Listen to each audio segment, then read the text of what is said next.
स्वराज मराठीमध्ये आपलं स्वागत आहे. सर्वसामान्यांचा आवाज, निर्भीड, बेधडक, स्वराज मराठी.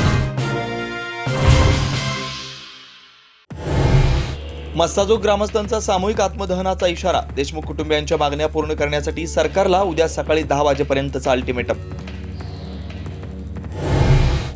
माझा सरकारवर पूर्ण विश्वास, मात्र विश्वासघात करू नका. टाकीवरून उतरल्यावर धनंजय देशमुखांचं मुख्यमंत्र्यांना आवाहन. वडिलांच्या हत्येचा तपास कसा सुरू आहे हे आम्हाला कळलं पाहिजे. मुलगी वैभवी देशमुखची मागणी. पोलीस माहिती देत नसतील तर जगायचं कशाला, वैभवीचा उद्विग्न सवाल. संतोष देशमुख हत्या प्रकरणातील आरोपींना वाचवण्याचं सरकारचं षडयंत्र. मनोज जरांगे यांचा आरोप. आरोपी सुटला तर धनंजय मुंडे यांची टोळी संपवू, जरांगे यांचा इशारा. वाल्मिक कराड आणि विष्णू चाटेंनं संतोष देशमुखांना महिनाभराआधी जीवे मारण्याची धमकी दिली होती. पत्नी अश्विनी देशमुखांचा सीआयडीकडे जबाब, तर विष्णू चाटेला 6 दिवसांची न्यायालयीन कोठडी.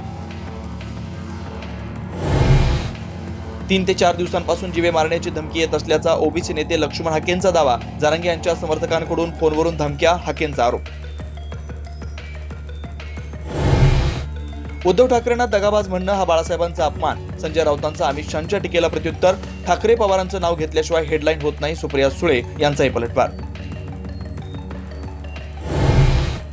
कांद्याच्या दरात 1000 रुपयांची घसरण. संतप्त कांदा उत्पादक संघटनेनं लासल गावातील लिलाव पाडले बंद. कांद्यावरील 20% निर्यात शुल्क रद्द करण्याची मागणी.